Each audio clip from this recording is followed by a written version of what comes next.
हम भारत के एक एक जिहादी के खिलाफ उठकर खड़े होंगे और इसकी सफाई का काम करेंगे। जिहादी वो लोग हैं जिन्होंने कुरान समझा हुआ है। ये हेट स्पीच नहीं है, ये फ्रीडम स्पीच है। हर हिंदू को अपने घर में अस्त्र अवश्य रखना चाहिए और जब अस्त्र रखोगे तो आप पर राम की कृपा होगी, आप पर कृष्ण की कृपा होगी।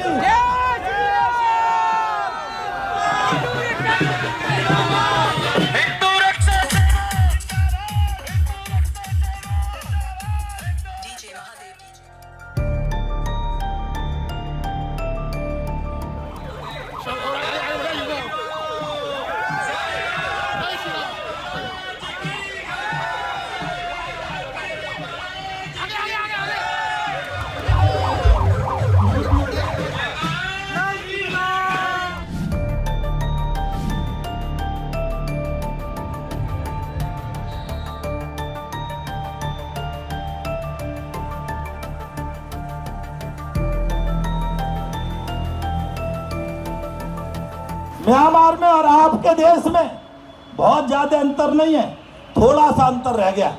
वो म्यांमार में क्या हुआ, जो इस्लाम के जिहादी लोग उन्होंने भागे हिंदुओं को, आप लोग भ्रम में मत पड़ा करिए, बौद्ध और जैन हिंदू ही है, आपको डिवीजन किया जाता है। तो बौद्ध हिंदुओं को सड़क पर मारते थे, रास्ता चलते मार देते थे। ये जिहादी लोग मार करके हिंदुओं को सड़क पर डाल देते हैं।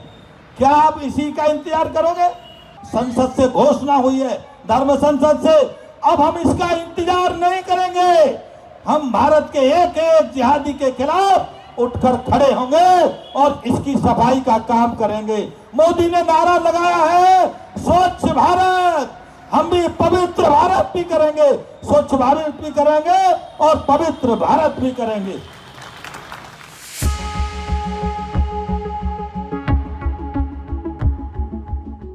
जो क्रिमिनल्स हैं और सारे मुस्लिम्स में डिफरेंस है कि आप जब जिहादी बोलते हैं सारे मुसलमानों के बारे में बात करते हैं। जिहादी वो लोग हैं जिन्होंने कुरान समझा हुआ है। एक होता है कुरान को पढ़ना, ठीक है, लेकिन वो आदमी समझता नहीं। जो समझ लेता है तो वो जिहादी बन जाता है।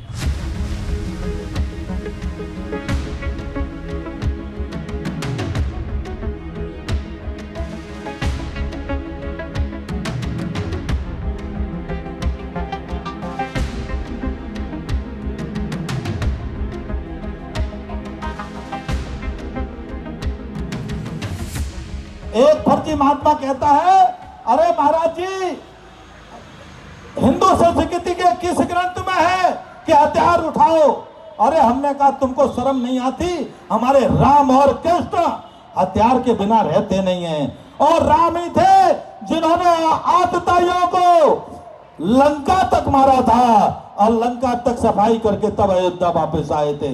भगवान कृष्ण थे जिनके हाथ में सुदर्शन चक्र है, जिन्होंने महाभारत का आह्वान किया, हजारों लाखों लोगों की हत्या हुई और उनका वध किया गया। ये धर्म और अधर्म की लड़ाई है और अधर्म के खिलाफ लड़ाई लड़ने के लिए धर्म को अस्त्र उठाना पड़ता है। इसके कारण से धर्म संसद से आह्वान हुआ है कि हर हिंदू को अपने घर में अस्त्र अवश्य रखना चाहिए और जब अस्त्र रखोगे तो आप पर राम की कृपा होगी, आप पर कृष्ण की कृपा होगी। अपने घर में हथियार जरूर चाहिए। अब जिहादी के साथ आपको युद्ध करना पड़ेगा, युद्ध के अलावा दूसरा कोई रास्ता नहीं है। युद्ध की तैयारी आपको खुद करनी पड़ेगी। आपने कहा कि हथियार रखने चाहिए लोगों को अपने फैमिलीज में, अपने परिवारों में, क्या ये गैर कानूनी नहीं है? नहीं, हथियार रखना हमारे यहाँ पुरानी परंपरा है। हमारे सारे महापुरुषों के पास हथियार है, परशुराम जी के पास हथियार है, राम जी के पास हथियार है।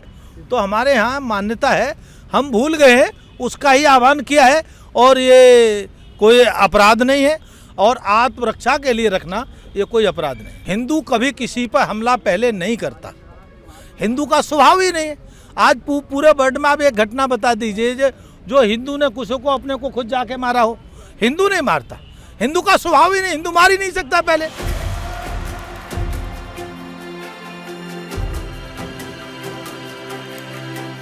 कबूतर पर बिल्ली खाने के लिए झपट्टा मारती, कभी देखा किसी ने? अगर बिल्ली कबूतर को खाने के लिए झपट्टा मारे और कबूतर आंख बंद कर ले तो क्या बिल्ली नहीं खाएगी? बोलो, बिल्ली खाएगी? तो बिल्ली अगर कबूतर को तब भी खाएगी तो भाई आंख खोल के, अगर बिल्ली पे हम पहला हमला करें उसकी आंख फोड़ दें, हाँ जी बोलो, फिर क्या होगा? अगर बिल्ली आंख की आंख हम दोनों फोड़ देंगे तो फिर बिल्ली म्याऊं म्याऊं ही करेगी, म्याऊं के अलावा कोई दूसरा काम नहीं करेगी। भाई सब तैयार हैं? सब तैयार हैं? जय श्री राम। और कबूतर ने अगर उड़ते हुए दोनों आंखें फोड़ कर दी तो फिर क्या करेगी? वो म्याऊं म्याऊं करेगी। ठीक है, तो इस बिल्ली को म्याऊं म्याऊं की स्थिति में पहुंचाना है, इस काम को हमको करना है।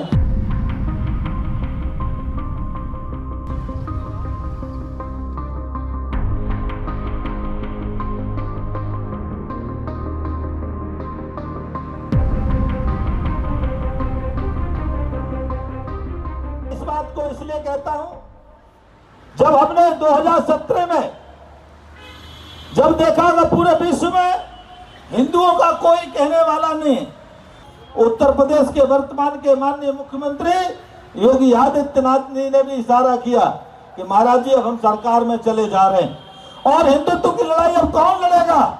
और उनकी आंखों से साफ साफ झलक रहा था। और उन्होंने जब मुझे इशारा किया तो मैंने उनको वचन दिया, मैंने आप चिंता नहीं करिए, ये हिंदुत्व की जो धार आपने तैयार की है, ये धार जो है चलती रहेगी और ये धार इतनी तेज हो जाएगी, इसके सामने लोग टिक नहीं पाएंगे। तो योगी आदित्यनाथ जी आपका ये काम का समर्थन करते हैं? ये वो जाने, उनसे पूछो। क्योंकि आपने कहा था कि हिंदू रक्षा सेना जब आप बना रहे थे तब योगी जी ने भी इशारा किया था कि आपको ऐसा करना चाहिए। वो भी यही काम करते थे हिंदू युवा वाहिनी का, मुख्यमंत्री बनने से पहले। भाई उनका और हमारे काम में कोई अंतर तो है नहीं, वो भी हिंदू रक्षा के लिए काम करते।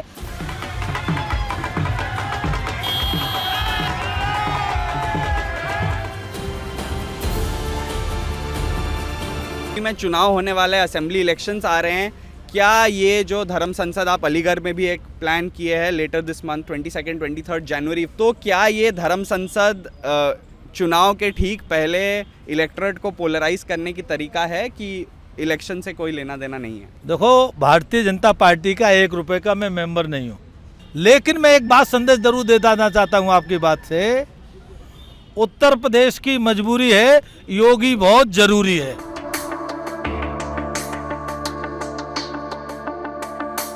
लोगों ने सोचा कि बाबा जी हो सकता है यू टर्न कर जाएगा।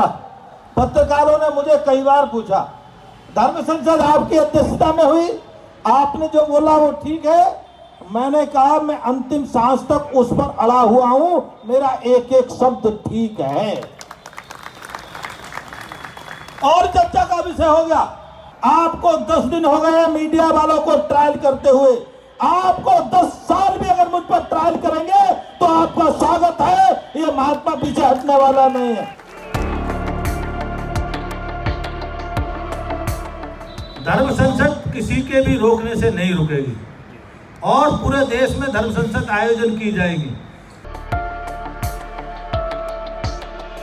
Is there any fear? क्या आपके मन में 1% भी डर है कि जो FIR दर्ज हुआ है वो FIR के एक्शन पे आपको अरेस्ट किया जा सकता है? क्या आपका थोड़ा सा भी डर है कि उस चीज़ का आशंका है? हमको डर इसलिए नहीं है कि ये हिंदू की रक्षा की बात हमने जानबूझ के ली है, तो इन FIRों से हम डरने वाले नहीं हैं।